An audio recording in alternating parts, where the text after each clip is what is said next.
Mars 2020. Nous sommes dans le Grand Est, en plein cœur de la première épidémie de Covid-19. Les professionnels de la santé de la région vivent un véritable cauchemar. Jean-Jacques Herbstein, médecin généraliste et auteur du livre « Je ne pouvais pas les laisser mourir », a été en première ligne. J'ai commencé à voir mourir des gens et nos salles d'attente se sont transformées en tranchées. On a vu monter en puissance l'épidémie et on a vu mourir nos premiers patients. Enfin, moi, j'ai vu mourir mes premiers patients en respectant scrupuleusement la doxa gouvernementale, ce qui est devenu, après, de manière un peu ironique et un peu cynique, la règle des 4D, Doliprane, dodo, domicile, décès. On ne peut pas commencer à laisser mourir les gens sans bouger le petit doigt. On est quand même des généralistes. Ça fait 25 ans que je suis installé, ça fait 25 ans que mes patients me font confiance. Je ne peux pas non plus leur dire « restez chez vous et attendez que ça se passe ». Une nuit, l'après-midi, j'ai vu une patiente, une jeune patiente de 40 ans, qui avait les symptômes du Covid.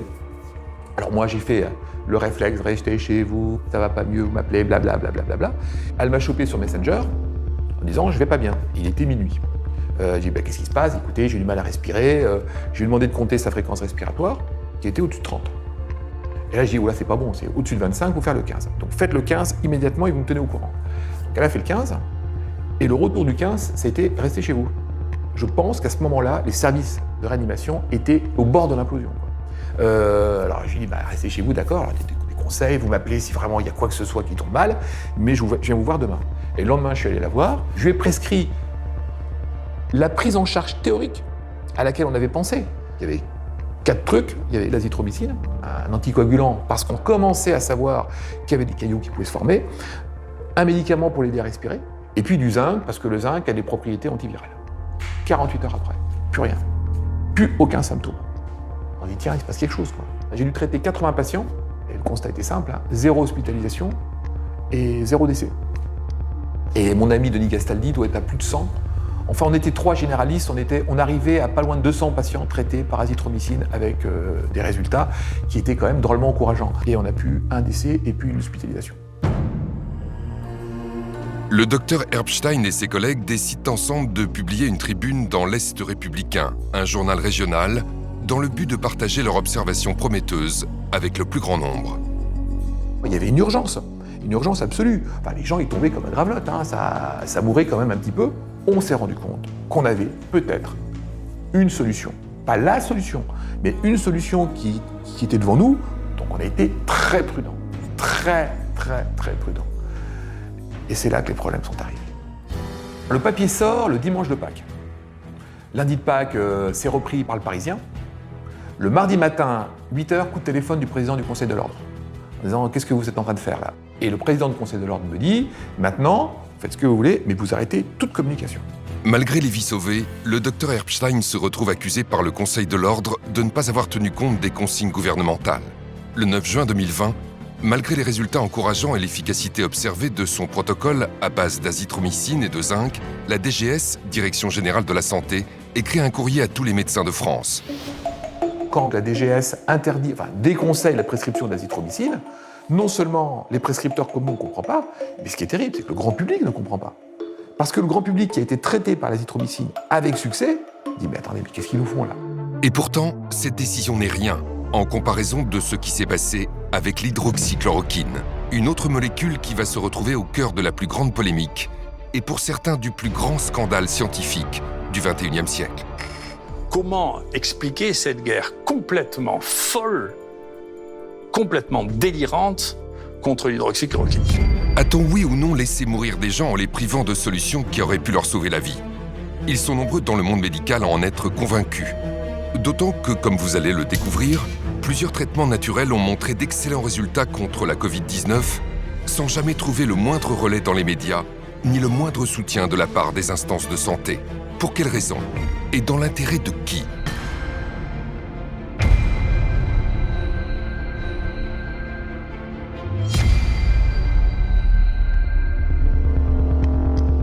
Quand il y a une pandémie, vu du côté de l'industrie pharmaceutique, on se dit qu'il y a toujours de l'argent à se faire parce que ça peut être des milliards d'individus touchés dans le monde. Si on trouve un médicament qu'on peut le breveter pour ça, ça peut faire des centaines de milliards de dollars de revenus. Malheureusement, quand il y a une pandémie, il y a des gens qui réfléchissent, il faut que je sauve en urgence le malade, et d'autres, ils pensent plutôt, tiens, il faut que je m'en mette plein dans mon porte-monnaie. Le professeur Perron connaît parfaitement les dérives des sociétés pharmaceutiques. Il a été président de commission à l'Agence du médicament et au sein du Haut Conseil de la santé publique. À l'Organisation mondiale de la santé, il a exercé le rôle de vice-président du groupe d'experts sur la politique vaccinale en Europe. Le professeur Perron a donc occupé les fonctions les plus prestigieuses en infectiologie. Mais il a toujours défendu les malades contre la pensée unique médicale. En 2017 déjà, il montait au créneau pour dénoncer le scandale lié à la maladie de Lyme. En France, aujourd'hui, il y a des centaines de milliers de gens en grande souffrance qui sont rejetés par le système médical, qui sont paralysés. À l'échelle de l'Europe, c'est des millions. Oui. Et pendant ce temps-là, les autorités disent tout va bien. Donc c'est un vrai scandale sanitaire. Mais c'est vrai, c'est vrai.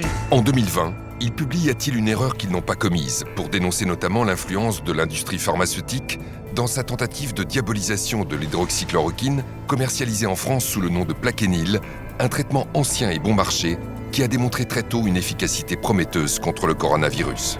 C'est le plus grand canular, malheureusement sinistre, de la médecine. On avait plein d'études qui montraient que ça marchait. Et il y a une espèce de coalition internationale, à la fois de Big Pharma, des présidents des sociétés savantes qui touchent beaucoup d'argent dans l'industrie pharmaceutique, de tout un tas de groupes d'experts qui étaient bourrés de conflits d'intérêts, qui ont passé leur temps à taper sur l'hydroxychloroquine. Et pour moi, c'est un scandale absolument énorme. L'histoire est hélas régulièrement ponctuée par de nombreux scandales sanitaires qui confirment que l'industrie pharmaceutique cherche avant tout la rentabilité financière sans considération pour la santé publique, souvent avec la complicité des agences sanitaires et de leurs experts en conflit d'intérêts. Le Vioxx, anti-inflammatoire prescrit pour les douleurs liées aux maladies articulaires, aurait provoqué 160 000 crises cardiaques et attaques cérébrales et 40 000 décès rien qu'aux États-Unis. Malgré les faits, les autorités sanitaires maintiennent le Vioxx sur le marché jusqu'à son retrait en 2004. Le Vioxx aurait rapporté à son laboratoire 12,5 milliards de dollars. Le scandale du Mediator aura lui aussi contribué à révéler les dérives et l'avidité de l'industrie pharmaceutique. Entre 1976 et 2010, le laboratoire Servier commercialise ce coupe-faim, dont les effets secondaires pourtant connus par le laboratoire ont coûté la vie à des milliers de patients. L'Agence du médicament a fermé les yeux et ce scandale l'a conduite à changer de nom. De l'AFSAPS, elle est devenue l'ANSM. Lors de l'épidémie de grippe H1N1 en 2009, la France a dépensé plus de 100 millions d'euros pour acheter du Tamiflu, un médicament inefficace et toxique qui avait été interdit au Japon après avoir été soupçonné de causer la mort d'enfants et d'adolescents. Nouveau traitement, vaccin. Pour l'industrie pharmaceutique, le coronavirus représente une opportunité commerciale sans précédent. Alors que des laboratoires comme AbbVie ou encore Gilead tentent de positionner leurs médicaments sur le marché du coronavirus, un homme va venir chambouler les projets commerciaux de Big Pharma. Son nom, Didier Raoult. Considéré dans le monde comme un des plus grands spécialistes des maladies infectieuses, le professeur Didier Raoult dirige l'IHU Méditerranée Infection à Marseille, un pôle 100% indépendant de l'industrie pharmaceutique et au rayonnement mondial dans le domaine des maladies infectieuses. Au début de l'année 2020, le professeur Didier Raoult et son équipe de chercheurs épluchent les récentes données des scientifiques chinois qui mettent en avant l'efficacité d'un traitement à base d'hydroxychloroquine.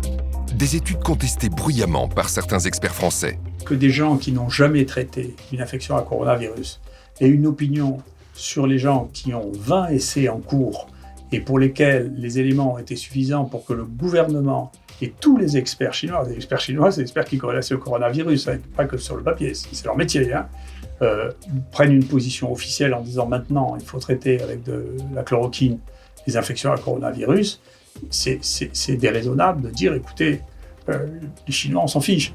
Là est venue la première étude de Didier Raoult, qui avait des contacts en Chine, qui connaissait tout ça, et qui a commencé à faire une étude. Au début, c'était sur 24 malades, un petit nombre de patients. Cette étude, déjà, elle montrait qu'il se passait quelque chose. Alors, elle a été contestée, 24 malades, c'est rien du tout. Après, il en a mis 80, après, il en a mis 1500, puis 3500.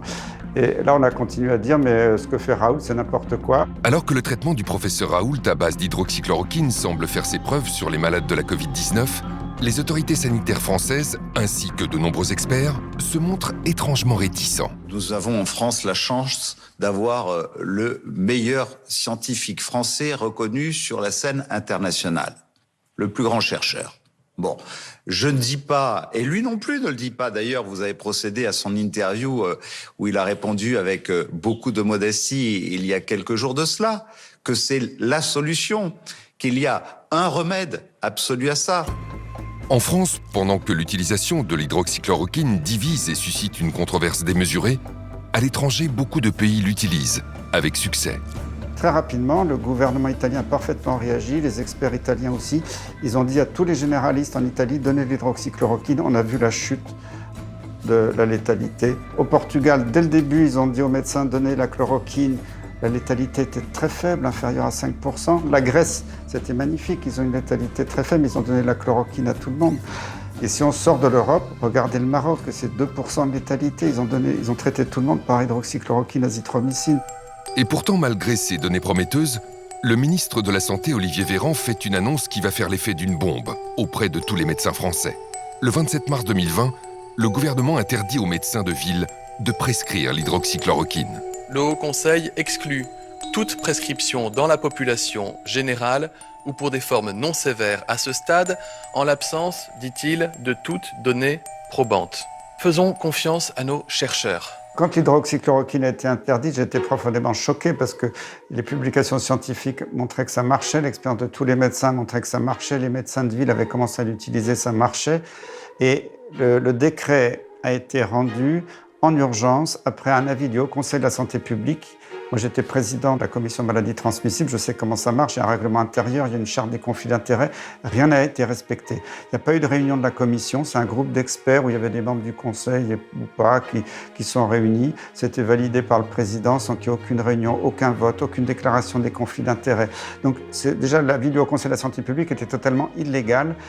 Et le ministre s'est appuyé là-dessus pour passer un décret en urgence qui était un scandale absolu en France, c'est qu'on a laissé crever les gens. On a interdit aux médecins généralistes qui s'étaient mobilisés pour sauver les gens de traiter les gens. La France est le seul pays au monde à avoir interdit par les médecins l'utilisation de l'hydroxychloroquine, ce qui était pour moi un scandale d'État. Sur la forme, je trouve ça scandaleux. On n'a pas à empêcher un médecin de prescrire un traitement, sauf si jamais il y a des preuves dans un sens de nocivité. C'est la première fois qu'on empêche un médecin de prescrire. Mais pas n'importe quel médecin, des généralistes. Parce qu'à l'hôpital, tout le monde a fait de l'hydroxychloroquine. Il n'y a que nous, les généralistes, qu'on a complètement muselés. C'est un scandale très très grave sur le plan de notre santé, de notre système de santé. D'abord, on a fait pire que ça. On a même conseillé aux malades de ne pas aller voir leur médecin. C'est-à-dire qu'on a des gens dont c'est le métier de prendre en charge les malades tous les jours. Ça fait pour certains 30 ans qu'ils sont médecins. Et tout d'un coup, on dit à leurs malades, surtout n'allez pas voir votre médecin. Et puis ensuite, on nous explique qu'on a fait 10 ans d'études, mais qu'on n'est pas capable de déterminer si un patient peut ou ne peut pas prendre de l'hydroxychloroquine. Ça fait 30 ans qu'on le fait. C'est tellement invraisemblable. Et c'est ce contre lequel j'ai le plus lutté, c'est ce décret, qui est une ineptie totale. 90% des médecins avec lesquels j'ai pu parler de ce sujet ont le même avis que moi. Parce que ce sont pour la plupart des médecins généralistes, par ailleurs. Donc ils se sentent réellement exclus du système. On n'a pas tenu compte de l'avis des médecins, parce que les médecins généralistes, ils l'ont bien vu au début, ils ne donnaient pas l'hydroxychloroquine, ils ont envoyé beaucoup de gens en réanimation à l'hôpital. Et quand ils ont commencé à prescrire, ils n'envoyaient plus personne à l'hôpital. Ils l'ont vu. On n'a pas respecté cette expérience et ce souhait des malades. C'est une atteinte très grave à l'exercice de la médecine. L'idée que l'État se saisisse de tâches qui sont du soin usuel, si vous voulez, à la place des médecins et leur interdise de faire un certain nombre de choses qui sont banales, je ne suis pas d'accord. Et pour le dire d'ailleurs tout à fait officiellement, je suis surpris que l'Ordre des médecins ait accepté une chose pareille. Moi, si j'avais été président de l'Ordre des médecins, ce cas de Dieu de garde, j'aurais démissionné immédiatement. Pour justifier l'interdiction de prescription de l'hydroxychloroquine, les autorités relayées par les médias avancent qu'elle pourrait être dangereuse pour les malades. Parmi les traitements mis en cause, le Plaquenil, ce médicament à base d'hydroxychloroquine, qui, couplé à un antibiotique, peut augmenter le risque d'accident cardiaque. Attention à la chloroquine, c'est l'agence du médicament qui a donc lancé une alerte cette nuit. Le médicament qui suscite beaucoup d'espoir aujourd'hui peut être mortel. Il reste un produit dangereux s'il est mal utilisé. Honnêtement, si un jour on se met à réfléchir sur l'histoire de l'hydroxychloroquine, qui est quand même l'histoire la plus fantasque que j'ai jamais entendue en médecine de ma vie. D'accord ? C'est-à-dire un médicament qui existe depuis 80 ans, qui a été prescrit peut-être à un tiers de la population du monde, qui en France est vendu à 36 millions de pilules par an, et d'un coup, il y a toutes les autorités qui commencent à dire que c'est un truc épouvantable, criminel, qu'on va mourir tous d'arythmie cardiaque parce qu'on prend ce truc. C'est le truc le plus fantasque que j'ai jamais vu. J'ai jamais entendu parler d'un truc aussi fantasque que ça. C'est inouï. Avant la crise du coronavirus, l'hydroxychloroquine ou plaquenil avait une excellente réputation. Cette molécule figure en bonne place sur la liste des médicaments essentiels de l'Organisation mondiale de la santé. Mais c'est aussi, comme le rappelle le professeur Raoult, un médicament que l'on connaît de longue date, car c'est un dérivé de la chloroquine, utilisé depuis les années 50 par des centaines de millions de personnes dans le monde en prévention du paludisme. L'hydroxychloroquine a été donnée pendant des décennies aux personnes réputées fragiles comme les femmes enceintes, les enfants ou encore les personnes âgées. Ce médicament est si sûr qu'il était en vente libre jusqu'en janvier 2020, date à laquelle la ministre de la Santé, Agnès Buzyn, a décidé de lui retirer son accessibilité sans la moindre explication. Il y a déjà eu un truc qui a été curieux, c'est mi-janvier, quand Agnès Buzyn a demandé que l'hydroxychloroquine, qui était en vente libre, devienne sous prescription médicale. Ça, c'était un peu curieux. Puis, en mars 2020, l'hydroxychloroquine est devenu un médicament très dangereux, du jour au lendemain. Alors que l'hydroxychloroquine, il y a des publications qui montrent que ça marche, ça coûte pas cher. L'agence du médicament n'a pas arrêté de dire que c'était toxique. Ça donnait des problèmes cardiaques, alors que les problèmes cardiaques, ils venaient du Covid et pas du tout de l'hydroxychloroquine. Maintenant, c'est reconnu. Je pense que cette histoire d'effets secondaires ou de dangerosité de l'hydroxychloroquine est la plus belle plaisanterie médicale, scientifique qu'on ait inventée depuis janvier 2020, depuis le début de cette pandémie. J'utilise l'hydroxychloroquine depuis 15 ans, 20 ans, et particulièrement depuis 10 ans dans les maladies infectieuses, d'autres maladies infectieuses. Je n'ai jamais eu d'accident, mais ce n'est pas une statistique, donc je suis allé rechercher réellement ce qu'on avait comme études. Et parmi les nombreuses études que j'ai pu retrouver, j'ai vu un travail de la HAS, la Haute Autorité de Santé, de 2009, c'est pas si vieux, qui avait réétudié et réévalué l'hydroxychloroquine en tant que médicament en vente libre. Ils ont étudié ça pendant 6 mois, 100 000 prescriptions, 65% de ces prescriptions étaient faites par des médecins généralistes, ce qui prouve bien que tout le monde en prescrivait très largement. Et la conclusion, c'est médicament toujours aussi efficace et toujours aussi peu dangereux. Et on a redonné non seulement l'AMM, mais aussi l'autorisation de vente sans ordonnance, donc vente libre, en 2009 à l'hydroxychloroquine. Vous imaginez bien qu'une telle étude faite par la Haute Autorité de Santé il n'y a pas si longtemps, donc avec des moyens modernes, s'il y avait eu le moindre danger de l'hydroxychloroquine, on l'aurait vu. Ce produit, en plus, il faut savoir, l'hydroxychloroquine donc, est prescrit dans des maladies comme le lupus, les polyarthrites pendant des années. Des années. C'est pas 10 jours. Là, contre le coronavirus, il s'agissait d'un traitement de 10 jours. Donc vraiment, on s'est moqué de nous. Y a-t-il eu une forme de complot contre la chloroquine, un vieux médicament générique qui ne rapporte rien à l'industrie pharmaceutique ? Ce qui s'est passé avec le scandale du Lancet nous donne peut-être la réponse. Le 22 mai 2020, l'hydroxychloroquine va se retrouver la cible d'une étude publiée dans The Lancet, l'une des plus prestigieuses revues scientifiques du monde. La revue médicale britannique a publié une vaste étude. 15 000 malades ont reçu 4 combinaisons différentes à base de ces 2 molécules, seules ou associées à un antibiotique. Et les conclusions sont très claires. Nous avons posé une question. Y a-t-il un quelconque avantage à utiliser l'un de ces traitements chez les patients hospitalisés avec un Covid-19 ? Et la réponse est un non assez concluant. Il n'y a pas une once de preuve que cela soit le cas. Conclusion de l'étude. La chloroquine et l'hydroxychloroquine ne devraient pas être utilisées en dehors des essais cliniques. Au lendemain de la publication, des décisions immédiates sont prises au plus haut niveau pour abattre l'hydroxychloroquine et torpiller les études en cours. L'Organisation mondiale de la santé suspend le traitement sous hydroxychloroquine dans son vaste essai clinique international Solidarity. En France, les 16 essais cliniques testant l'hydroxychloroquine sont suspendus à la demande de l'Agence de sécurité des médicaments. Le ministre de la Santé, Olivier Véran, interdit l'utilisation d'hydroxychloroquine à l'hôpital alors que son utilisation était déjà très restreinte. Mais toutes ces mesures prises à la va-vite s'appuient en réalité sur une étude frauduleuse.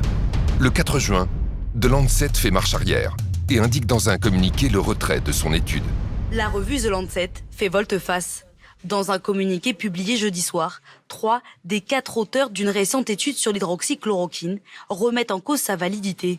Nous ne pouvons plus nous porter garant de la véracité des sources des données primaires. La prestigieuse revue scientifique britannique a également présenté ses profondes excuses. L'étude du Lancet, qui a fait scandale à un moment donné et qui a été retirée très rapidement, nous a beaucoup perturbés. Alors, pour moi, ce n'était pas une surprise parce que j'en ai déjà vu d'autres, des études dans d'autres domaines totalement bidonnées. On va dire que celle-là était pire que les autres parce qu'elle était tellement grossière que c'était facile à voir tout de suite. Et d'ailleurs, nous avons été très choqués qu'un ministre de la Santé, médecin, spécialiste, habitué à lire des études toute la journée quand il était à l'hôpital, prenne cette étude pour argent comptant immédiatement et prenne une décision politique et juridique avec un décret exclusivement sur cette étude, enfin déclenchée par cette étude qui était une étude totalement bidon. Les décisions précipitées d'Olivier Véran sont d'autant plus surprenantes que tout le monde sait, dans la communauté scientifique, que les études peuvent être manipulées par l'industrie pharmaceutique.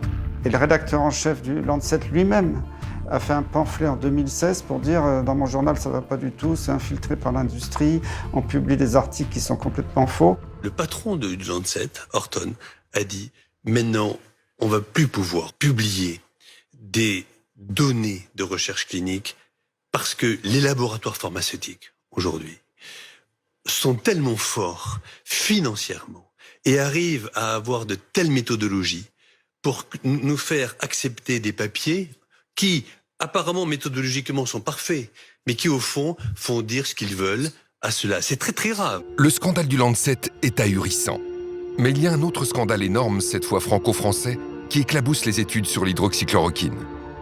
Dès la fin du mois de mars, la France a lancé une grande étude nommée Discovery pour identifier les médicaments qui marchent contre la Covid.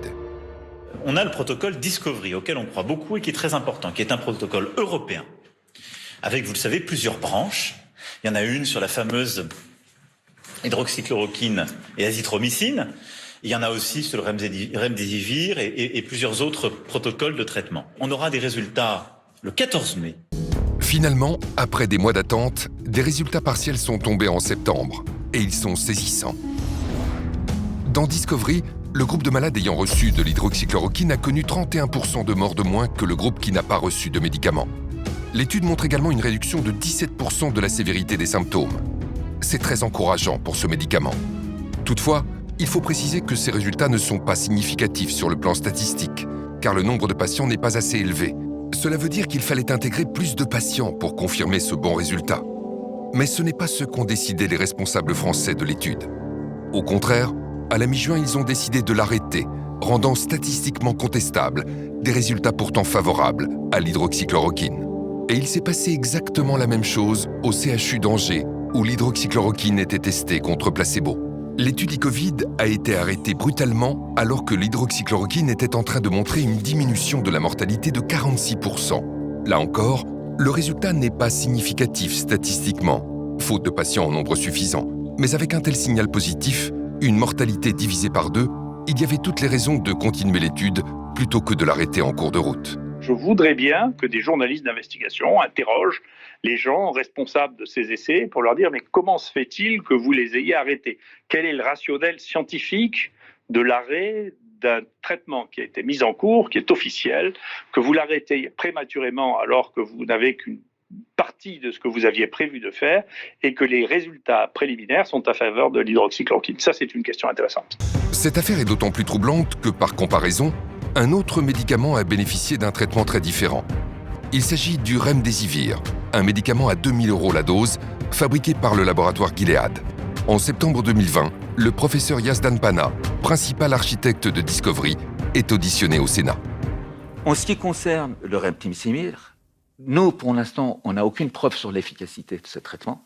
Il y a eu 4 essais cliniques internationaux sur remdesivir. Pour nous, il n'y a aucun qui nous montre vraiment que ce traitement est efficace. Donc on considère qu'il faut continuer à évaluer ces traitements.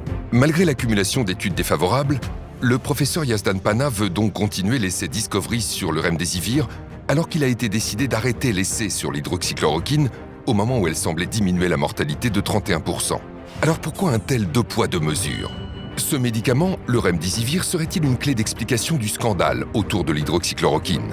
C'est la piste clairement évoquée par le professeur Raoult, auditionné au Sénat en juin 2020. Moi, je vous recommande de faire une véritable enquête sur Gilead et le remdesivir. Voilà. Si vous regardez la structure de Gilead, vous comprendrez que c'est quelque chose qui ne fonctionne qu'avec très très peu de produits, très peu de personnel et une influence considérable. Ce qui s'est passé dans les semaines suivant cette audition va définitivement donner raison au professeur Raoult. En juillet, à la surprise générale, le remdesivir obtient de l'Union européenne et de la France une autorisation temporaire de mise sur le marché.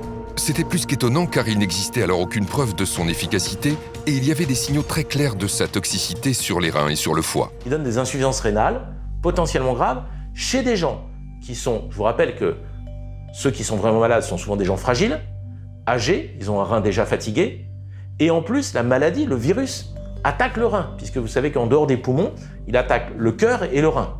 Donc, on est face à un virus qui attaque le rein chez des gens qui ont déjà un rein fragile, et on leur donne un médicament qui donne des insuffisances rénales. Est-ce raisonnable ? Le remdesivir, déjà, c'est un traitement cher, lourd, hospitalier, bourré d'effets indésirables. C'est un médicament cher, injectable, réservé à l'hôpital. C'est un antiviral, donc il ne peut marcher que dans la première phase de la maladie. Quand vous êtes hospitalisé et que vous commencez à être en soins intensifs ou au moins sous oxygène et que vous commencez à avoir des insuffisances respiratoires, c'est fini, il ne marche plus. Il faut le donner beaucoup plus tôt, comme l'hydroxychloroquine. Sauf qu'on ne l'a pas en ville puisque c'est un médicament hospitalier.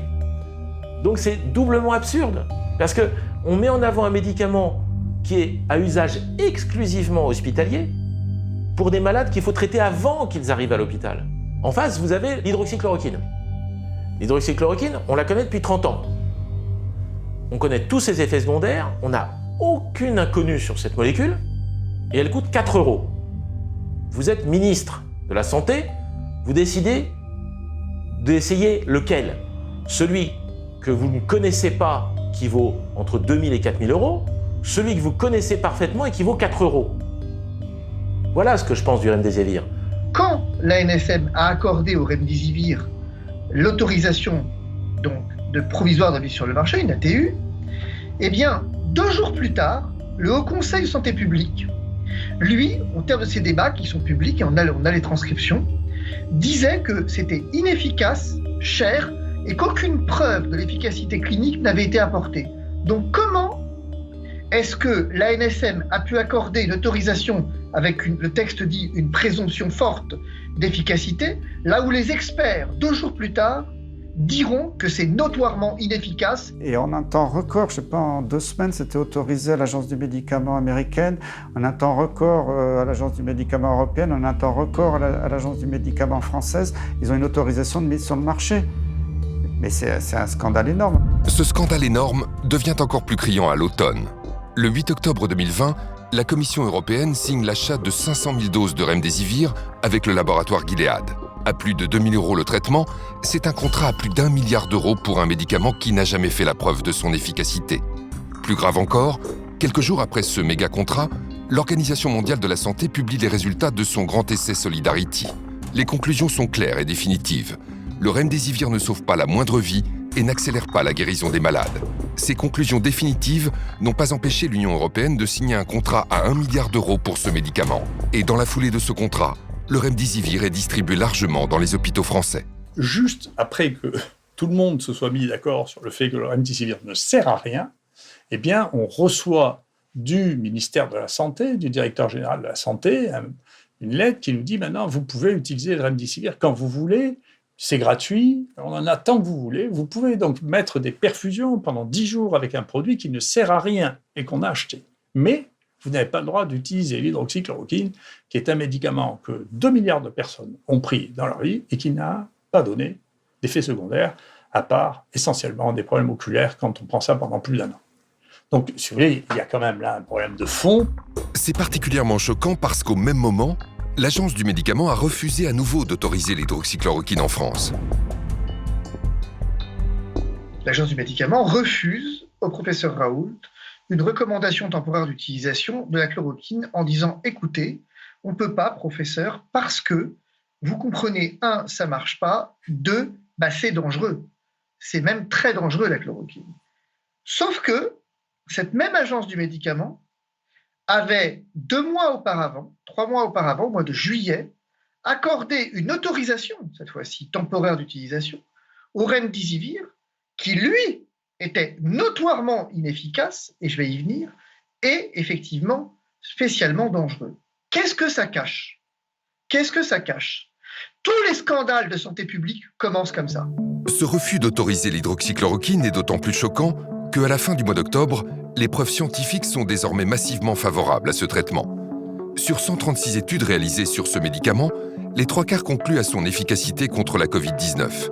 Et quand l'hydroxychloroquine est donnée suffisamment tôt, comme le recommande le professeur Raoult, elle montre une efficacité dans 100% des études publiées.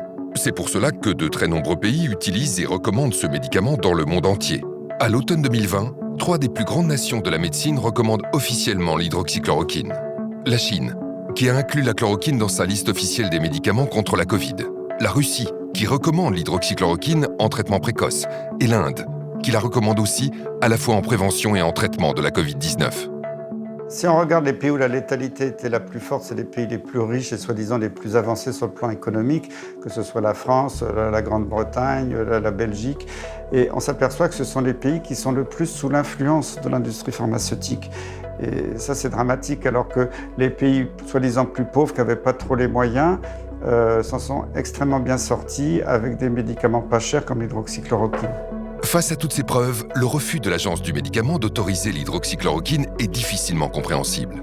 Quelle indécence de la part de la NSM de venir dire que la chloroquine n'a pas de présomption simple d'efficacité, là où le remdesivir avait, lui, une présomption forte d'efficacité. Nous sommes dans un mensonge d'État. Le parquet de Paris devra ouvrir une information judiciaire pour savoir pourquoi est-ce que finalement, depuis le départ, la chloroquine est à ce point décriée et pourquoi est-ce que le remdesivir, dont l'efficacité a été reconnue comme nulle, c'est pas moi qui le dis, le professeur Combe dit effectivement efficacité clinique nulle et il dit « je suis désolé d'être aussi dur », 2 jours après que la NSM ait accordé cette autorisation d'utilisation. Donc qu'est-ce que ça cache ?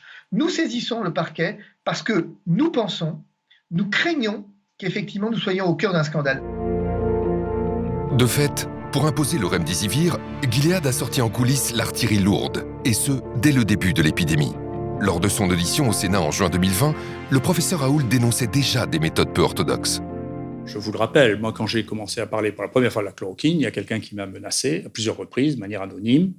J'ai porté plainte et j'ai fini par trouver que c'était celui qui avait reçu le plus d'argent de Gilead depuis 6 ans. Quand même. D'accord ? Donc, si vous voulez, j'ai une expérience personnelle, d'accord, de fonctionnement qui ne me paraissent pas normaux. Peut-être que c'est une coïncidence, mais c'est pas sûr parce qu'il me disait, qu'il m'interdisait de parler de la chloroquine, d'accord ? J'ai les mails, j'ai porté plainte officiellement à la police, on sait qui c'est. Ce que révèle le professeur n'est pas un cas isolé, car la plupart des experts infectiologues français ont des liens d'intérêt avec le laboratoire Gilead. Le journal Science et Avenir en a calculé le nombre exact. 85% des spécialistes français les plus reconnus des maladies infectieuses ont touché de l'argent de Gilead Sciences. Au total, Gilead a versé 18,5 millions d'euros aux professionnels de santé en France depuis 2013. En coulisses, les enjeux financiers sont immenses. L'évolution du cours en bourse de Gilead étant directement liée à la question de l'efficacité ou non de l'hydroxychloroquine et donc en partie aux déclarations du professeur Raoult. Gilead est une société qui est cotée à peu près à 100 milliards de dollars. Nous pouvons remarquer sur ce graphique qui est le cours de bourse que son action a monté de façon assez spectaculaire avec le début de la pandémie. Cela a donné une augmentation de la valorisation de cette entreprise d'environ 30 milliards de dollars. Et on peut voir que cette augmentation est très très fluctuante. Donc il est tout à fait normal effectivement qu'à chaque nouvelle information, comme le début des tests, des essais cliniques qui montrent que le remdesivir est prometteur, que cette action monte. Mais ce qui est assez étonnant, c'est qu'on voit que les baisses de ce cours de bourse semblent expliquées par la promotion de l'IHU, de l'hydroxychloroquine, donc un traitement concurrent du remdesivir. Mais nous pouvons voir que ces fluctuations sont quand même importantes et représentent en quelques jours environ des fluctuations de 10 milliards de dollars. Au regard des milliards qui se jouent dans l'économie boursière, le laboratoire Gilead compte bien sur ses nombreux experts avec lesquels il entretient des liens d'intérêt. L'hydroxychloroquine que défend le professeur Raoult, vous pas, vous restez sur vos positions ? Je pense que maintenant la question est réglée. C'est le cas en particulier du professeur Karine Lacombe, qui s'est positionnée sur tous les plateaux de télévision contre l'hydroxychloroquine. Karine Lacombe a reçu plus de 200 000 € des laboratoires pharmaceutiques, dont 28 000 du laboratoire Gilead. Dès le départ, avant même d'avoir les résultats de Discovery, elle annonçait l'inefficacité de l'hydroxychloroquine. Grâce à Didier Raoult, et on le remerciera pour ça, on a mis en place beaucoup plus rapidement que prévu les essais qu'il fallait et on montrera que la chloroquine ne marche pas, en revanche, que d'autres marchent. Tous ces experts qu'on a pu voir continuellement sur les chaînes d'information n'ont jamais déclaré leur lien d'intérêt ni leur conflit. Normalement, ils auraient dû se retirer, mais ni même les médias n'ont fait ce travail pour expliquer aux téléspectateurs, finalement, quels étaient les liens des personnes qui se prétendaient experts. Mais peut-on avoir aujourd'hui un expert qui ne travaille pas pour un laboratoire ? Parce que les laboratoires font systématiquement travailler les experts les plus connus. On a beaucoup critiqué les experts qui ont reçu de l'argent des laboratoires, de Gilead entre autres, mais de tous. Est-ce que vraiment ça les a influencés ? Je ne sais pas. Je ne me permettrai pas de faire de procès d'intention. Mais il faut un contre-pouvoir. Et aujourd'hui, on a vu, avec cette crise du coronavirus, que le contre-pouvoir n'existait pas. On a vu que tout le monde allait dans le sens du plus riche, tout le monde allait dans le sens du médicament qui va rapporter le plus. Et c'est ça qui est gênant. Et on dit, alors à qui on doit faire confiance ? L'influence de Gilead s'exerce aussi au plus haut niveau. Même nos décideurs ont été trompés, comme l'a confié un grand infectiologue au journal Marianne. Gilead a atteint un tel pouvoir qu'il peut compter sur certains grands professeurs pour faire office de lobbyiste officieux. Ce qui a fait que le remdesivir s'est retrouvé en haut de l'affiche sans aucune preuve de son efficacité. Monsieur le ministre de la Santé, le gouvernement doit la vérité aux Français évidemment sur la gestion de la crise. Est-ce que vous excluez tout soupçon de collusion entre les intérêts du laboratoire Gilead et des membres du conseil scientifique ? Moi, je n'aime pas les accusations ad hominem. Et je considère que les membres du conseil scientifique ont fait une action gratuite depuis plusieurs mois maintenant dans notre pays. Vous en êtes sûr ? Ont été importants. Qu'il n'y a pas de soupçon de conflit d'intérêts ? Moi, je suis sûr qu'ils n'ont pas été payés par le gouvernement ou par qui que ce soit pour réaliser leur action au sein du conseil scientifique. C'est pas la question. Est-ce qu'ils ont des liens financiers avec des laboratoires ? Si vous citez le laboratoire Gilead, par exemple, lorsque j'étais député, vous pourrez voir que lorsqu'il y avait un traitement contre l'hépatite C qui avait émergé, mais ce n'est pas ma question. J'avais même convoqué moi-même le président du laboratoire pour dire que le prix était excessif. J'entends bien. Ma question, je vous la répète, concerne les membres du conseil scientifique qui ont quand même géré cette crise sanitaire. Est-ce que vous pouvez nous dire ce matin, vous êtes sûr qu'il n'y a aucun lien avec ces personnes et les laboratoires Gilead ? Je peux vous dire, Sonia Mabrouk, qu'il n'y a eu aucune intention cachée ou directe d'aucun membre du conseil scientifique pour nous pousser à prescrire quelque traitement que ce soit. Y compris le remdesivir. Y compris le remdesivir. Je n'ai eu aucune recommandation du conseil scientifique sur le remdesivir. La journaliste Sonia Mabrouk avait raison d'être insistante. La plupart des experts qui ont conseillé le président de la République ont eu des liens d'intérêt avec Gilead. C'est le cas en particulier du professeur Yazdan Pana, le pape de l'étude Discovery. Ce chercheur a siégé au moins 10 fois au board de Gilead entre 2013 et 2015. Devant les députés, le professeur Raoult n'a pas caché sa surprise en découvrant l'intimité du responsable de l'étude Discovery avec le directeur de Gilead. Moi, j'ai été surpris de voir que le directeur de Gilead, devant le président de la République et devant le ministre, tutoyait celui qui était en charge des essais thérapeutiques en France pour le Covid-19, quand même. Moi, je n'ai pas l'habitude de me faire tutoyer par le directeur de l'industrie pharmaceutique. S'il le faisait, d'ailleurs, je leur répondrais en leur vous voyant. Je ne le ferais pas.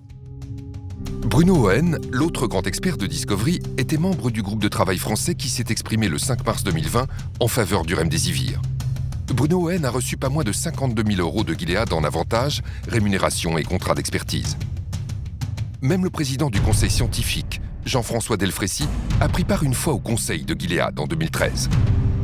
Plus inquiétant encore, Christian Chidiac, président de la commission qui a conseillé le président de la République sur les traitements contre le coronavirus, a siégé plusieurs fois au board de Gilead.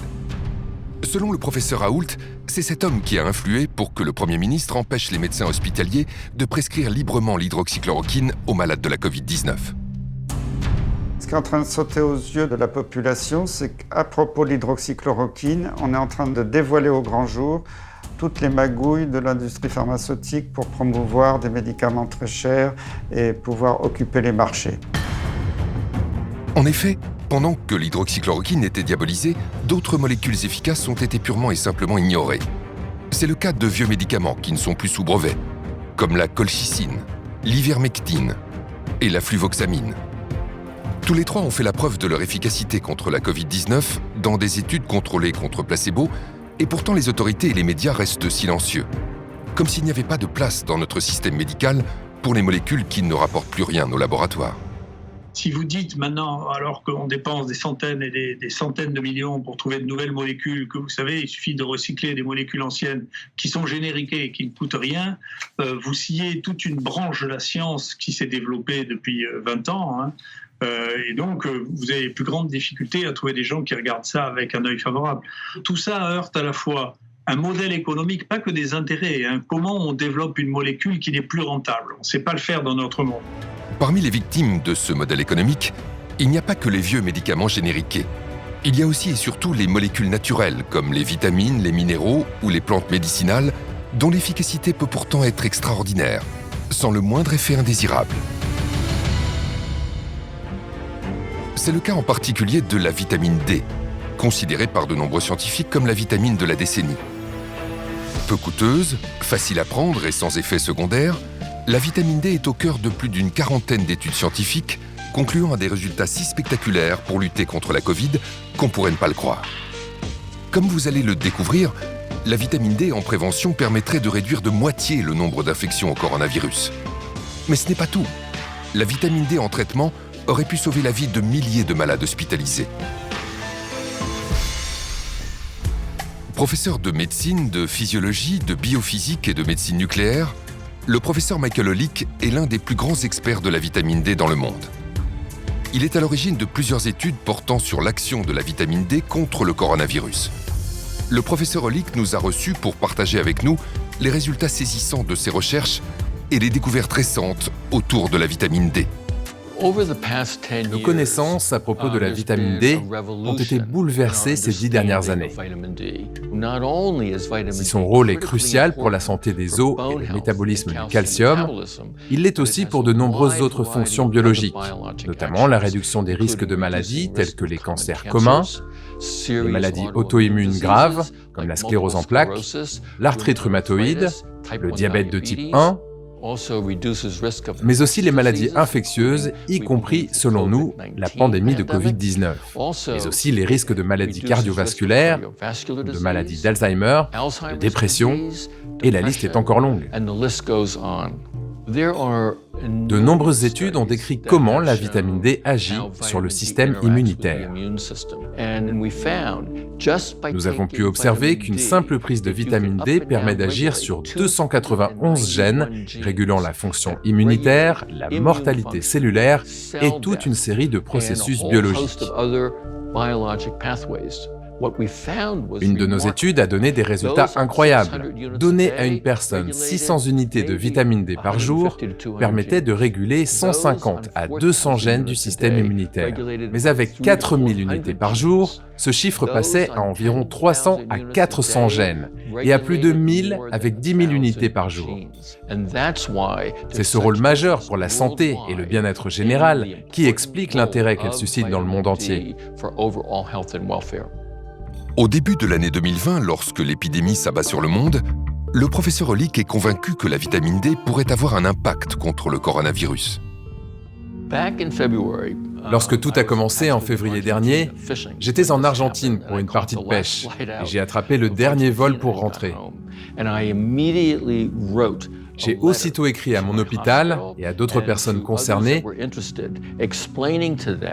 en expliquant que cette pandémie pouvait certainement être combattue en augmentant les apports en vitamine D dans la population.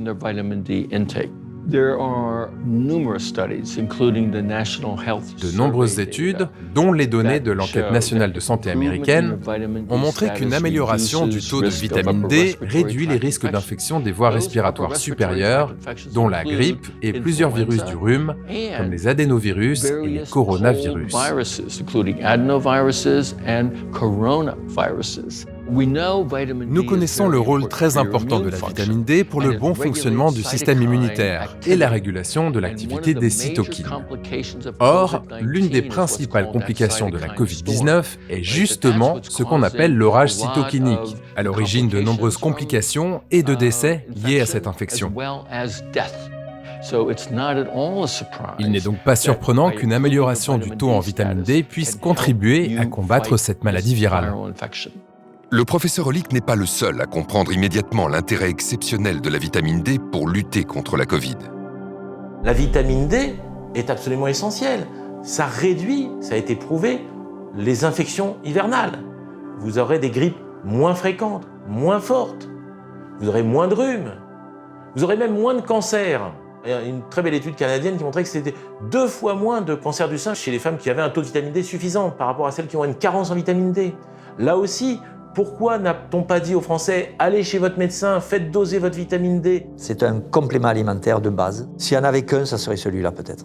C'est une vitamine qui est fabriquée, qui est métabolisée par le soleil. Donc le soleil est important. Et pour que cette vitamine puisse avoir des effets positifs sur votre corps, il faudrait rester tous les jours, un quart d'heure à moitié à poil en plein soleil. Quand on n'a pas assez de vitamine D, le système immunitaire va réagir à l'excès. Et on sait que cet excès va causer des dégâts bien plus importants dans le cas du Covid-19 que ce qu'aurait infligé le virus. Et un poumon qui est trop attaqué et qui est l'objet d'un champ de bataille trop important va ne plus être fonctionnel et c'est comme ça que le patient va mourir asphyxié. Le problème du Covid, c'est un problème d'inflammation. Et lorsqu'on regarde les capacités anti-inflammatoires de la vitamine D, on devrait systématiquement le retrouver sur toute notre table au petit déjeuner. Et même, supposons que ça ne marche pas contre le coronavirus, on aura amélioré la santé des Français, on aura amélioré leurs os, on aura amélioré leur immunité, on aura réduit leur risque de cancer. Donc pourquoi ne pas l'avoir proposé au lieu de dire aux gens « rentrez chez vous, fermez les fenêtres, fermez les volets et priez pour que vous ne soyez pas malade ». En France, le 22 mai 2020, l'Académie de médecine a publié un communiqué dans lequel les académiciens affirment que la vitamine D devrait être donnée aux malades de la Covid pour atténuer la tempête inflammatoire et ses conséquences. Une information de la plus haute importance qu'aucun média ni aucune autorité sanitaire ne va pourtant relayer. Le professeur Hollick décide alors de mener plusieurs études grandeur nature pour évaluer concrètement l'action de la vitamine D sur le coronavirus à différentes étapes de la maladie. Nous avons mené une étude aux États-Unis sur 191 000 patients atteints de Covid-19 et nous avons montré qu'une carence en vitamine D augmente de 54% le risque de contracter cette maladie. Et ce, quelle que soit votre origine ethnique, votre âge ou la région où vous vivez aux États-Unis. Les résultats obtenus par le professeur Hollick sont exceptionnels. Ils sont publiés le 17 septembre 2020 dans le journal médical PLOS ONE. Mais ce n'est pas tout. Non seulement la vitamine D réduirait de moitié les infections, mais en plus elle réduirait drastiquement la gravité de la maladie. Parallèlement, nous avons mené une autre étude pour déterminer si les patients hospitalisés pour des infections sévères présentaient ou non des risques accrus de complications et de décès en cas de carence en vitamine D. Et nous avons découvert qu'au-delà de 40 ans, les personnes ayant une carence en vitamine D présentaient un risque létal à 50% supérieur et qu'elles développaient beaucoup plus de complications liées à la maladie. Le professeur Hollick parle bien d'une baisse de moitié du nombre de morts avec de bons taux de vitamine D, ce qui est un résultat exceptionnel. Cela peut paraître difficile à croire, mais ces chiffres ont été confirmés par plus de 40 études internationales. Si l'on met en regard les personnes ayant pris ou non une supplémentation en vitamine D et ayant été contaminés, et que l'on analyse l'impact de la vitamine D sur la réduction des risques de complications ou de décès, et les données scientifiques publiées, eh bien, il en ressort que cette vitamine pourrait diminuer de 40 à 50% les formes sévères de l'infection et le risque létal.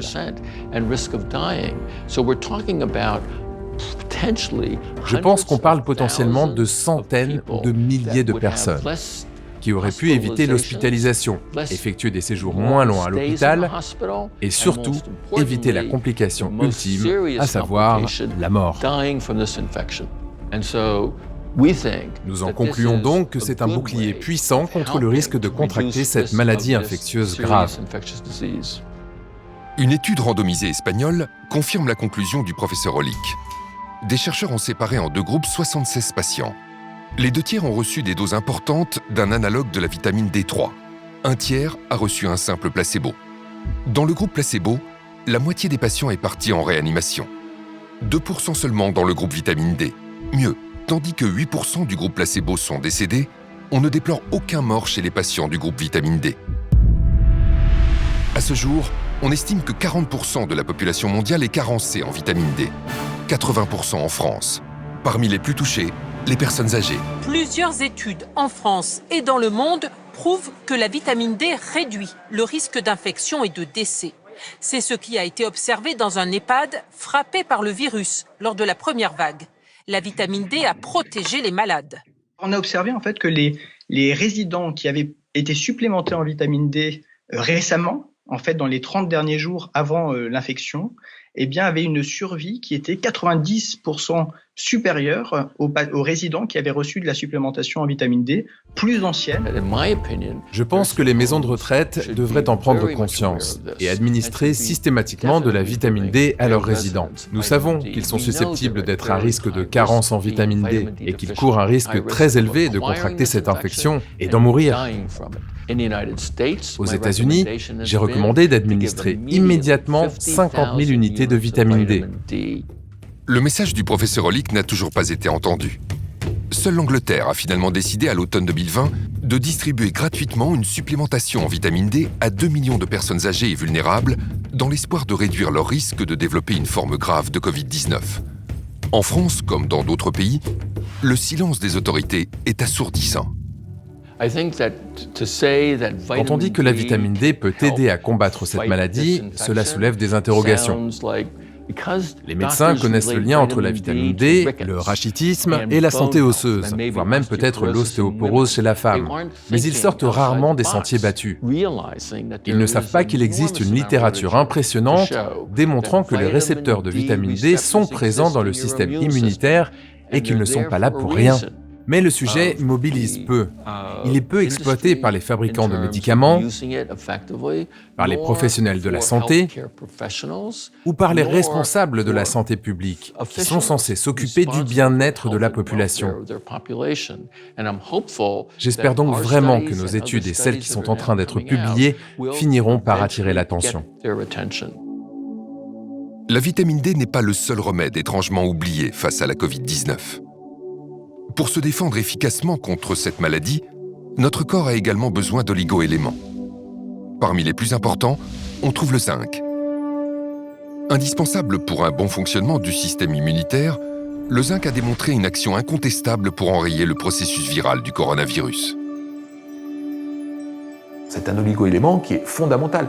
Il intervient quand même dans 200 réactions chimiques dans le corps, en boostant les hormones, en boostant des enzymes. Donc c'est un truc qui est très important, le zinc. Le zinc est un métal indispensable pour que les cellules se divisent normalement.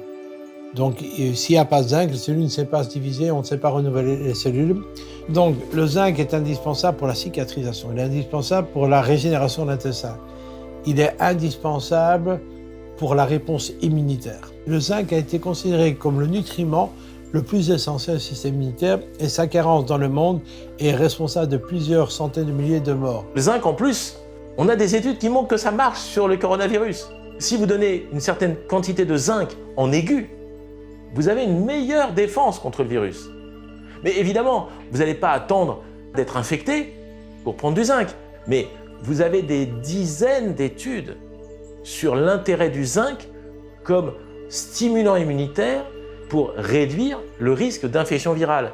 Alors non seulement ça réduit le risque d'infection, mais ça réduit surtout la gravité des infections. Pourquoi on n'a pas dit aux Français, prenez du zinc, allez voir votre médecin et voyez avec lui si vous avez besoin de zinc. On peut même doser le zinc dans le sang. C'est dommage qu'on n'ait pas fait ça. Mais ça rapporte rien à personne. Le zinc peut-il donc être envisagé comme un traitement possible contre le coronavirus? Le pharmacien Claude Lagarde a été l'un des premiers en France à en être convaincu. En mars 2020, alors que la France vit la première semaine de son premier confinement, le docteur Claude Lagarde adresse une publication réalisée par son laboratoire à un réseau de plusieurs milliers de médecins pour les sensibiliser sur la pertinence de cet oligo-élément dans le traitement de la Covid-19. Nous avons été les premiers à parler du zinc. Après, tout le monde en a parlé, et tout le monde en parle. Mais moi, je n'ai pas inventé le zinc. Il était connu, le zinc. Depuis 50 ans, on sait qu'il est actif sur les maladies virales. Des vieux médecins nous ont appelés en disant « mais de toute façon, tout le monde le sait. Avant, on prescrivait aux enfants des oligo-éléments, du zinc et du cuivre quand il y avait des infections virales. » On a tout de suite vu que les gens qui tombaient, qui étaient malades, étaient des potentiels carencés en zinc. Car ce zinc agit à plusieurs niveaux dans cette infection et dans les infections virales en général. Il est capable de bloquer la réplication virale. Ça, c'est très important. C'est publié depuis 50 ans. Aucun n'en a parlé officiellement. Ensuite, il agit dans l'immunité. Il a un intérêt majeur aussi, c'est qu'il va probablement jouer un rôle dans la pénétration du virus dans la cellule. Il peut bloquer à ce niveau déjà la pénétration du virus. Dès que le virus est rentré dans l'organisme, il va créer des petites blessures dans le poumon. Il rentre par les voies respiratoires dans le poumon. Et il va créer des petites fissures, des blessures.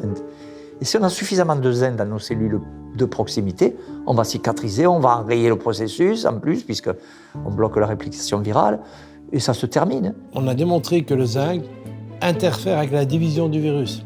Donc pour moi, le zinc devrait faire partie majeure de la stratégie de prévention et de traitement du Covid. Dans plusieurs schémas thérapeutiques qui intégraient l'azithromycine et l'hydroxychloroquine, on a remis le zinc qui est en fait l'élément clé. On sait que certaines choses qui avaient été sous-estimées, comme le zinc par exemple, jouent un rôle dans la sévérité. Les gens qui ont une pathologie sévère ont des taux de zinc qui sont beaucoup plus bas que les autres, à côté d'autres données qui avaient été décrites dans la littérature. Je me rappelle de ce médecin new-yorkais qui avait eu 250 patients chez qui il avait donné de l'hydroxychloroquine et du zinc, il n'a eu aucun mort. Intéressant de savoir que l'hydroxychloroquine fait rentrer le zinc dans la cellule. Et une fois que le zinc rentre dans la cellule, qu'on a des taux élevés, le virus ne sait plus se diviser et donc il meurt. À travers le monde, d'autres observations confirment que le zinc pourrait être un élément clé des protocoles à base d'hydroxychloroquine. La grande étude qui a été publiée par les médecins de New York a montré qu'en plus du protocole Raoult, hydroxychloroquine, azithromycine, ils ont rajouté du zinc. Alors ils ont eu d'excellents résultats. Même constat pour le docteur Cardillo à Los Angeles, qui est intervenu sur la chaîne américaine ABC pour confirmer que le traitement à base d'hydroxychloroquine ne fonctionne de façon optimale qu'avec du zinc. L'analyse du traitement à l'hydroxychloroquine, c'est qu'il ne fonctionne que lorsqu'on l'associe au zinc. L'hydroxychloroquine ouvre la voie au zinc, qui pénètre dans la cellule, puis bloque la réplication du virus. Vous prescrivez donc le zinc et il est efficace pour les malades de la Covid-19 ? Chaque patient à qui je l'ai prescrit était à la base très malade et au bout de 8 à 12 heures, il n'avait plus aucun symptôme. Récemment, une étude, et ça a été rapporté en congrès, a montré que les patients qui avaient un taux de zinc bas, qui avaient été hospitalisés, avaient 2,5 fois plus de risque de mourir que ceux qui avaient un taux de zinc normal. Mais on n'en parle pas, ça, vous avez entendu parler du zinc? Non. En prévention, l'efficacité du zinc est tout aussi avérée, notamment pour les personnes les plus fragiles. Et cela dans l'indifférence générale des autorités sanitaires qui semblent ignorer les bienfaits de cet oligo-élément fondamental. On sait aussi, par des études épidémiologiques, que dans les EHPAD, dans les maisons de retraite, les gens âgés sont carencés en zinc à 50%. 1 sur 2 est carencé en zinc. Parce qu'ils mangent peut-être un peu moins bien, qu'ils assimilent moins bien au niveau intestinal. C'est beaucoup. Donc à eux, on pourrait en donner systématiquement. Et on aurait moins de besoins médicaux et médicamenteux pour les traiter, toutes ces personnes âgées qui sont suivies par des médecins régulièrement. C'est très facile de donner du zinc, même presque gratuitement dans les maisons de retraite. On n'en parle pas, je ne sais pas pourquoi. On préfère vendre des médicaments chimiques très chers. Parce que peut-être les scientifiques d'aujourd'hui sont des jeunes générations et n'ont pas connu, il y a 30 ans, les publications sur le zinc. Tout est publié, tout existe. C'est incroyable. Incroyable que les comités scientifiques ne connaissent pas le zinc. Les grands spécialistes hospitaliers, et donc en particulier les experts qui ont géré cette crise, n'ont absolument pas cette culture. La seule prévention qu'ils connaissent des maladies infectieuses, ce sont les vaccins. Parce que pour eux, c'est la seule piste qui ait prouvé une efficacité. Mais c'est faux. On a des études sur le reste. Mais elles ne sont pas assez puissantes ou elles ne concernent pas un médicament bien précis. Donc, ils ne veulent pas le prescrire. Une autre molécule naturelle a obtenu des effets impressionnants pour soigner les patients gravement atteints par le coronavirus. La vitamine C. Les injections de vitamine C ont démontré, études scientifiques à l'appui, une réelle efficacité contre les infections respiratoires et sur les patients victimes de septicémie. Vous allez comprendre pourquoi de plus en plus de médecins sont convaincus que les patients hospitalisés pour le coronavirus devraient recevoir immédiatement des injections de vitamine C. Mon grand-père pharmacien, il ne connaissait que deux médicaments, hein, la vitamine C et l'aspirine, pour se soigner de toute pathologie virale. La vitamine C se devrait d'être remise à l'honneur. La vitamine C, c'est un élément qu'on connaît depuis peut-être un siècle comme stimulant immunitaire. 1 gramme, 2 grammes de vitamine C, déjà, on sait que ça a une action sur notre immunité. Et la vitamine C, elle a un avantage. Vous ne pouvez jamais faire d'excès. Vous ne pouvez jamais avoir un effet secondaire parce que vous avez pris trop de vitamine C. Parce que c'est une vitamine qu'on appelle hydrosoluble. Donc si vous en prenez trop, elle va repasser dans les urines, c'est pas grave, vous risquez rien. Mais pendant qu'elle passe dans le corps, elle agit. Et donc les fortes doses de vitamine C pourraient être efficaces. Chez un patient qui est complètement diminué en antioxydants, la vitamine C va très rapidement éteindre les incendies. C'est un antioxydant puissant. Elle protège tout ce qui est la phase aqueuse du corps, donc l'intérieur des cellules. Donc, cette vitamine C est une barrière et un protecteur majeur des cellules contre les attaques des oxydants. Et également, les globules blancs en ont besoin pour ne pas exploser quand ils arrivent sur le champ de bataille. Dans certaines maladies, la vitamine C nécessite d'être apportée à forte dose. Il n'est pas très facile de prendre par la bouche de fortes doses. Et on a depuis longtemps déjà imaginé la possibilité d'injecter la vitamine C, ce qui va booster l'organisme. Face au coronavirus, les injections à haute dose de vitamine C auraient peut-être pu sauver la vie de nombreuses personnes gravement atteintes. Ce traitement bon marché et sans aucun danger n'a pour autant trouvé aucun écho dans les médias. Le docteur Pierre Kory est spécialiste de la médecine de soins intensifs aux États-Unis. Il appartient à un groupe constitué de 5 experts, tous rassemblés autour du professeur Marik, l'un des pionniers de l'utilisation de la vitamine C en injection. Le docteur Kory nous a reçus chez lui à Madison, dans le Wisconsin, pour nous raconter comment il a découvert ce traitement et pour partager avec nous les incroyables résultats des injections de vitamine C sur des patients admis en soins intensifs pour le coronavirus, et cela dans l'indifférence générale des autorités sanitaires. Le travail que j'ai fait avec la vitamine C, ou ce que j'appelle l'acide ascorbique, est basé sur la découverte qu'a faite mon ami et collègue, le docteur Paul Marik. Des études déjà publiées avaient montré que des doses élevées d'acide ascorbique en intraveineuse seraient très bénéfiques pour traiter les patients atteints de choc septique. Il a essayé sur 2 patients extrêmement malades qui s'étaient présentés à son hôpital et il a décrit que leur état physiologique s'était amélioré de façon très soudaine et abrupte. Cela l'a donc fortement intéressé et il a mené une étude dans laquelle il a traité la 50aine de patients suivants qu'il a reçus qui souffraient d'infections sévères et il a remarqué à chaque fois que ces patients se rétablissaient du jour au lendemain. Il a donc publié son expérience avec ces 50 patients en la comparant avec les 50 patients qu'il avait traités avant eux, sans utiliser la vitamine C en intraveineuse. Et ce qu'il a montré, c'était une diminution spectaculaire du taux de mortalité.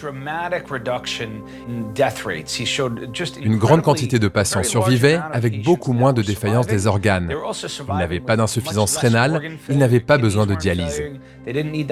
Je n'avais jamais entendu parler d'un médicament capable d'améliorer le taux de survie des patients de façon aussi significative. Impressionné par les résultats obtenus par le docteur Marik, Pierre Kory décide d'appliquer son protocole. J'ai essayé cela sur un patient qui venait d'arriver dans mon unité de soins intensifs. Il était extrêmement malade, c'était un patient qui n'avait aucun système immunitaire. Comme il était en train de recevoir une transplantation de la moelle osseuse, Il avait terminé toutes ses séances de chimiothérapie, il n'avait plus aucun globule blanc et son état se détériorait rapidement. Ce que j'ai vu avec cet homme, c'est qu'en l'espace de 2 ou 3 heures, son état s'est stabilisé. Et au bout de 6 heures environ, ses reins se sont remis à fonctionner, sa tension artérielle s'est normalisée, son état mental s'est amélioré, il a pu parler plus clairement. Quand je suis rentré chez moi ce soir-là, je n'arrêtais pas de penser à lui et à la puissance de ses réactions au traitement. Et quand je suis arrivé au travail le lendemain matin, il était en train de prendre son petit déjeuner en discutant avec sa femme et on s'apprêtait à le sortir des soins intensifs pour le ramener à l'étage où il était normalement. Et depuis ce moment-là, j'ai réalisé beaucoup de travaux dans ce domaine. J'ai mené ma propre étude et je dirais que ce que mon étude ajoute aux publications existantes, ce que j'ai découvert en utilisant cette approche dans mon propre service de soins intensifs, c'est que les effets de la vitamine C en intraveineuse et les réponses qu'elle produit dépendent entièrement du moment où elle est administrée. Il faut l'administrer très rapidement après l'arrivée du choc septique, de préférence aux urgences ou très tôt dans l'unité de soins intensifs. Fort des résultats spectaculaires obtenus avec la vitamine C sur des patients victimes d'un choc septique, les docteurs Paul Marik et Pierre Cory vont appliquer leur protocole sur des malades atteints de la Covid-19. Les résultats obtenus confirment leurs prévisions. Puisque nous savons, et c'est la conviction que je partage avec mes collègues, que la vitamine C fonctionne dans les cas de choc septique ou de septicémie, devrions-nous en déduire qu'elle peut fonctionner aussi dans les cas de Covid ou de difficultés respiratoires liées à la Covid? Eh bien oui, absolument. Au stade où j'en suis aujourd'hui, nous avons déjà un essai randomisé contrôlé et un essai rétrospectif qui montrent tous les deux les effets très bénéfiques de la vitamine C à haute dose dans des cas d'insuffisance respiratoire liée à la Covid. Donc je ne comprends pas la décision de ne pas utiliser ce traitement. Il est sans danger, peu coûteux, de nombreuses données montrent qu'il fonctionne très bien sur les lésions pulmonaires comme les pneumonies ou le syndrome de détresse respiratoire aiguë, donc on devrait l'utiliser. L'efficacité des injections de vitamine C est observée aux 4 coins du monde. Pourtant, aussi incroyable que cela puisse paraître, certains médecins snobent ce puissant outil thérapeutique. Selon un article, on a estimé qu'entre 15 et 20% des médecins aux soins intensifs l'utilisaient. Pourquoi n'y en a-t-il pas plus? C'est une question à laquelle j'ai beaucoup réfléchi et à mon avis, il y a peut-être 3 raisons à cela. Premièrement, il s'agit d'une vitamine. Et par rapport aux vitamines, depuis longtemps, dans la médecine allopathique professionnelle, il y a un énorme parti pris contre les vitamines. Donc, en tant que médecin, promouvoir des vitamines est considéré comme non scientifique et inconvenant. Deuxièmement, il y a un malentendu au sujet de la nature du traitement. Il ne s'agit pas juste de donner quelques comprimés de vitamine C aux patients. Et troisièmement, il y a cette obsession de faire des essais randomisés contrôlés pour apporter des preuves définitives. Et ce qui me tue vraiment, c'est que ces essais existent et démontrent que la vitamine C en intraveineuse a eu des effets bénéfiques sur le taux de survie. Et malgré cela, les médecins continuent de ne pas l'utiliser, parce que l'essai est trop modeste, parce qu'il faut en faire un plus grand, etc. Ce parti pris influence énormément la façon d'interpréter des données pourtant scientifiques. Si le zinc, la vitamine C ou encore la vitamine D ont démontré qu'ils étaient de réels traitements pour les malades du coronavirus, ils sont aussi, comme d'autres micronutriments essentiels, d'une incroyable efficacité en prévention pour améliorer nos défenses immunitaires. Car plus notre terrain est solide, moins le virus est dangereux. J'ai toujours aimé la formule de Béchamp, le microbe n'est rien, le terrain est tout. Il n'y a pas un exemple plus beau que la Covid-19 pour illustrer cette phrase. Parce que vous vous rendez compte quand même que le même virus va, chez certains, donner rien, aucun symptôme. Les gens font l'infection sans strictement aucun symptôme, ils ne le savent pas, et d'autres meurent. C'est le même virus. Donc on ne peut pas dire que la gravité est liée au virus. C'est pas possible, puisque si la gravité était liée au virus, tout le monde aurait une maladie grave. Vous voyez, je veux dire, plus ou moins, bien sûr, mais là, ça va de rien à la mort pour le même virus. Donc c'est bien une histoire de terrain. Le microbe n'est rien, le terrain est tout. Et donc, si on stimulait cette immunité de nos patients, est-ce qu'ils n'auraient pas des chances d'être moins malades? Mais à aucun moment, on a dit aux Français, stimulez votre immunité. L'absence de conseils préventifs est d'autant plus délétère que les confinements et la communication anxiogène des autorités ont impacté le moral de la population. Ce qui me rend le plus en colère aujourd'hui dans cette histoire de pandémie, c'est la peur que l'on a introduite chez la plupart de nos concitoyens. Plus que jamais, la pandémie de Covid-19 est active et meurtrière. On a joué avec cette peur, on l'a entretenue et elle est dramatique à beaucoup de niveaux. On le sait tous, le stress fait chuter le système immunitaire. Ceux qui font de l'herpès le savent. Un gros stress, le bouton d'herpès sort. Pourquoi un bouton d'herpès sort? Parce que le système immunitaire a chuté. C'est connu de tout le monde, c'est incontestable. Nos défenses naturelles qui ont besoin d'être remontées parce qu'on est en face d'un virus se trouvaient être au contraire amenuisées, affaiblies par, je dirais, la sinistrose, le catastrophisme, la panique qui se retrouve sur toutes les chaînes de télé, dans tous les médias qui ne cherchent qu'à faire du sensationnalisme. On a vu celui que j'appelle le croque-mort officiel de la DGS, le professeur Solomon, qui venait tous les jours égrener ces chiffres quand même. C'était redoutable la manière dont il balançait ça. Quand on nous donne le nombre de morts, pourquoi ne pas dire ces gens qui meurent, ils étaient hospitalisés depuis 1 mois et demi. Ces gens qui meurent, ils ont tel âge, ils ont telle comorbidité, ils sont très obèses, ou ils ont... En entretenant la peur dans la population, je pense qu'on a au contraire aggravé les risques sanitaires plutôt que le contraire.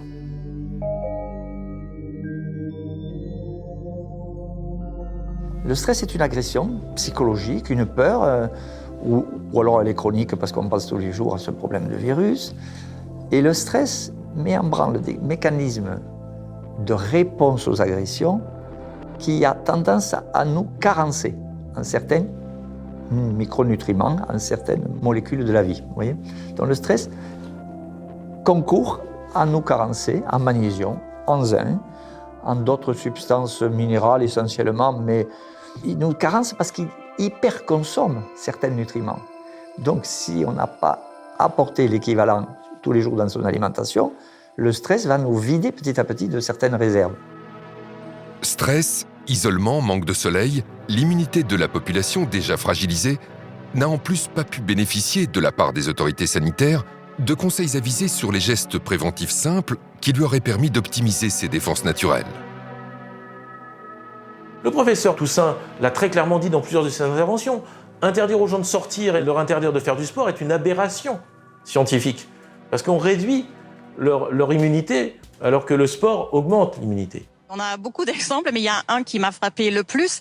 C'est la petite femme âgée de 93 ans à Biarritz qui voulait se nager pour soigner son neuropathie, donc une maladie vraiment douloureuse des jambes, et qui a été empêchée par, je pense, 4 policiers d'aller nager. Donc ça, c'est une énorme absurdité. En plus, c'est contre-productif parce que le sport, ça renforce évidemment les défenses immunitaires. L'Angleterre n'a pas non plus été exemplaire face à la première épidémie. Mais quand son Premier ministre, Boris Johnson, a été admis en soins intensifs après avoir été frappé par la Covid-19, il a compris l'importance de faire de la prévention. En juillet 2020, il intervient publiquement pour recommander aux Britanniques de perdre du poids dans le cadre d'un plan de lutte contre l'obésité. Perdre du poids est très clairement l'un des meilleurs moyens de réduire les risques liés au coronavirus.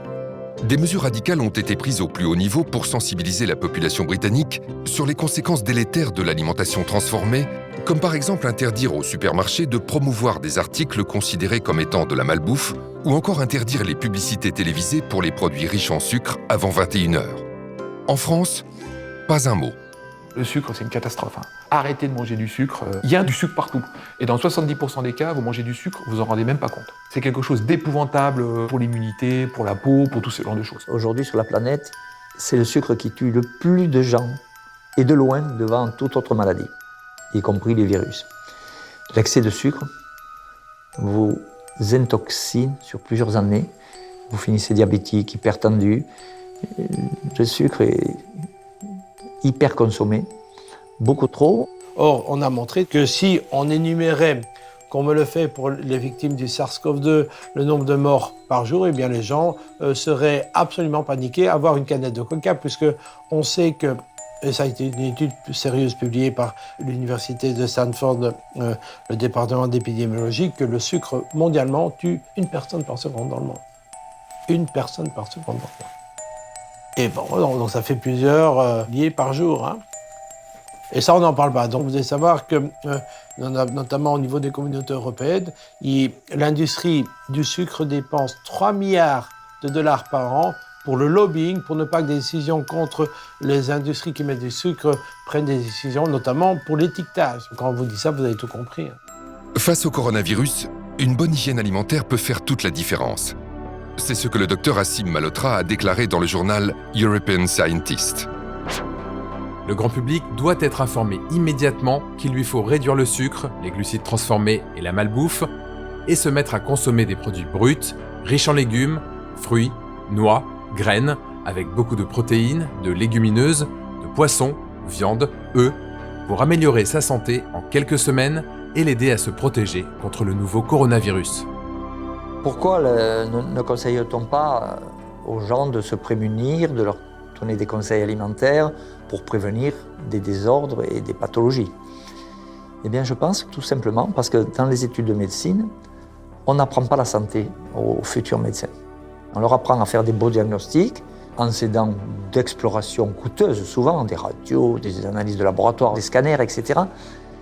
Et on arrive à des diagnostics, mais avec un diagnostic, on a un traitement dont le médecin, il pense que son rôle, c'est de diagnostiquer et de traiter. Alors qu'il devrait être la première personne qui s'occupe de prévention. 400 ans avant notre ère, Hippocrate, le père de la médecine, disait « Que ton alimentation soit ta première médecine ». Depuis, la biologie et la technologie sont passées par là et ont permis d'observer que chaque rouage du système immunitaire fonctionne grâce à des nutriments particuliers que notre alimentation est censée nous apporter. Ainsi, armé avec de bonnes munitions, notre système immunitaire dispose de l'arsenal idéal pour combattre une multitude de menaces telles que les bactéries, les champignons, les parasites ou encore les virus. Puisque l'intestin contient 60% de nos cellules immunitaires, vous comprenez bien que l'alimentation joue un rôle majeur sur notre immunité.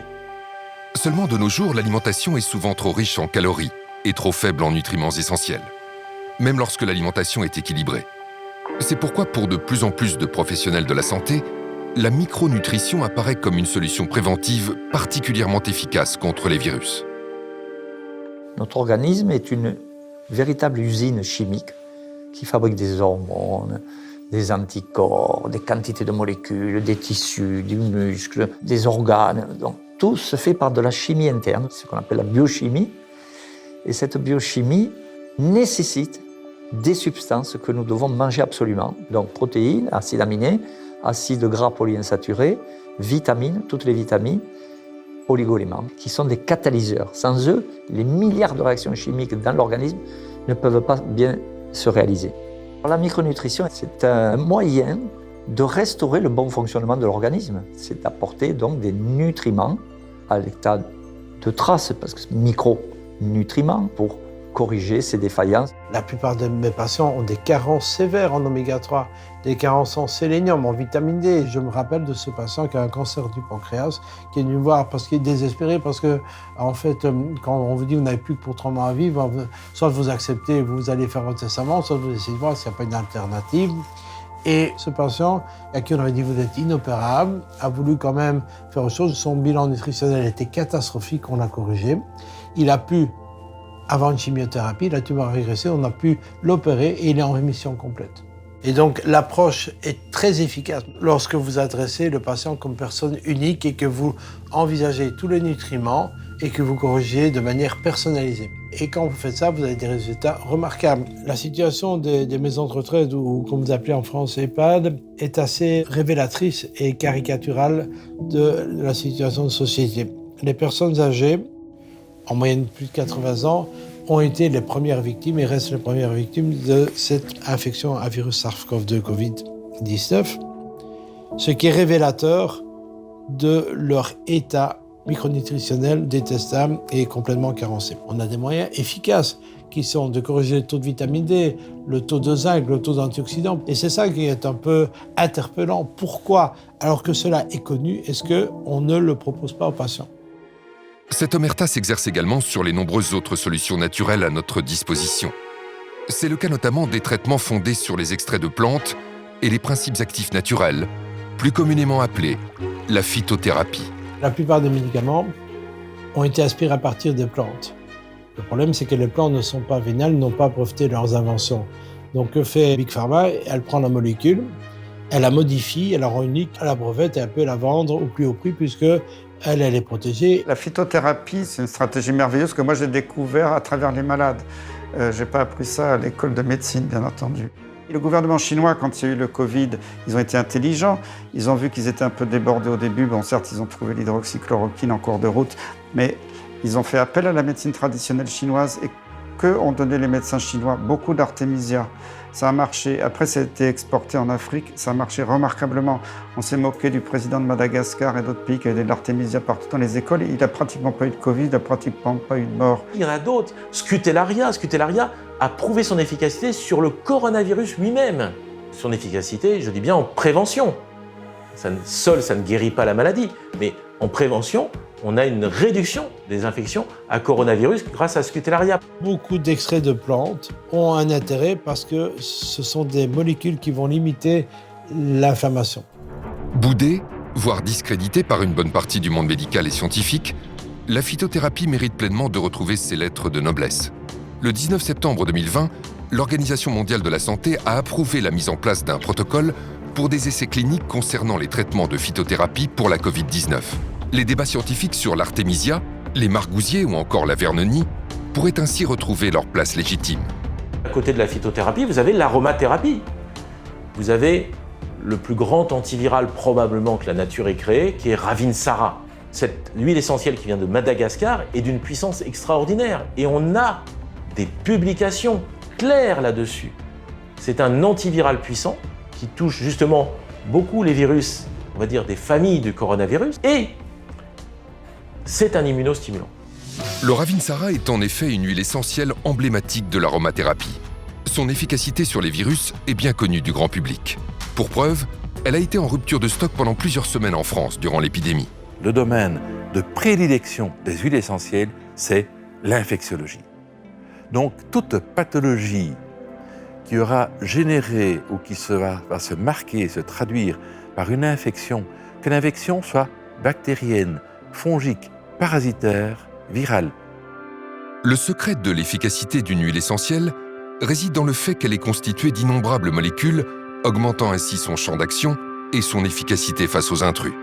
Cette spécificité fait de l'aromathérapie une discipline très prometteuse pour résoudre l'un des défis sanitaires majeurs des années à venir, l'antibiorésistance.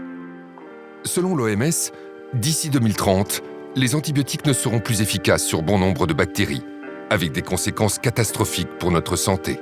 Dans le monde, on parle de plus de 500 000 décès rattachés à ce phénomène d'antibiorésistance. C'est un défi incroyable pour le monde pharmaceutique qui n'est plus parvenu, sur ces 15 dernières années, à créer un nouvel antibiotique innovant qui aurait pu détruire le microbe. Et il n'y a pas de réponse actuelle. Si, il y en a une, bien sûr. En mélangeant une huile essentielle avec un antibiotique, on rend à l'antibiotique son efficacité sur le microbe qui lui résistait précédemment, parce que l'huile essentielle a été ouvrir des portes dans le biofilm dans lequel le microbe se sentait réfugié, comme entouré d'un rempart. Et c'est ça que l'huile essentielle offre.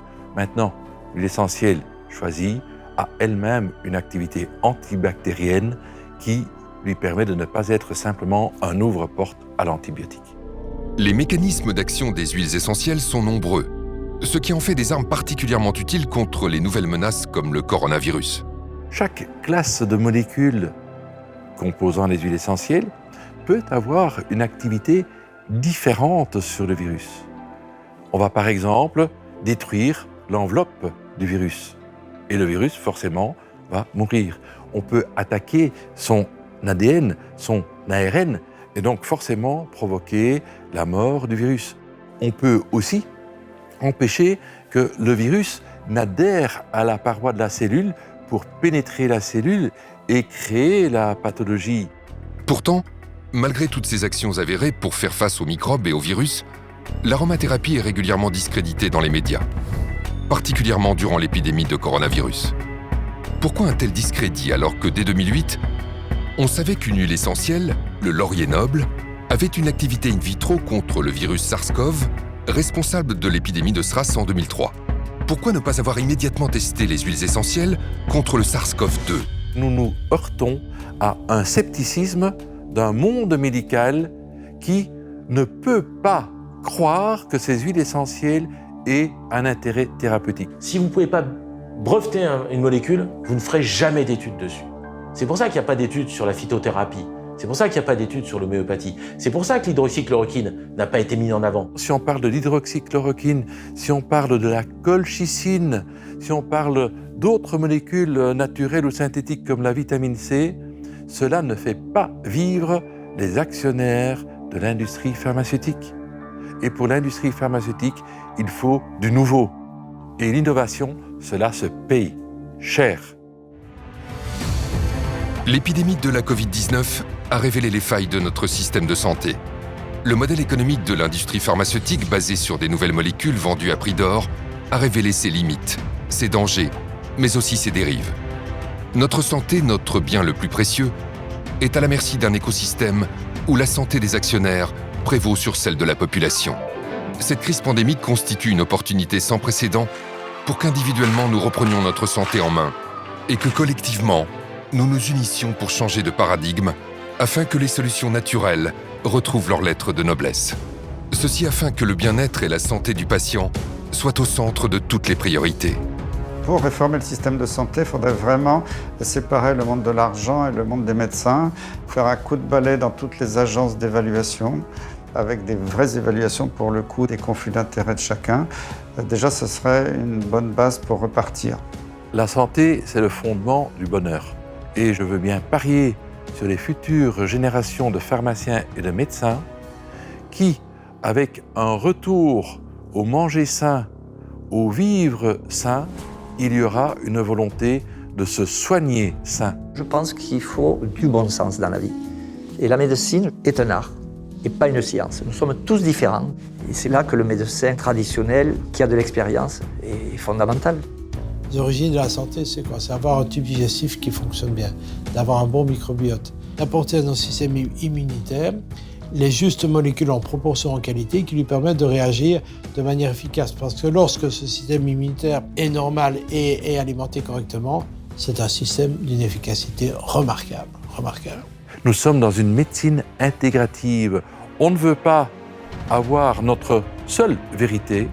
On a notre vérité, comme d'autres ont leur vérité, et ensemble, en nous associant, nous serons tellement plus forts, tellement meilleurs pour la santé du patient. En conclusion, vraiment, je veux insister sur cette notion de diversité. Réellement, je crois qu'à la fois les décideurs, les experts, le grand public, mes confrères doivent comprendre que rien n'est plus riche que notre diversité et que la pensée unique n'a rien à faire en médecine. Et réellement, je crois au plus profond de moi que la pensée unique, c'est la mort, la diversité, c'est la vie. Donc je veux vraiment que tous ensemble, on choisisse la vie.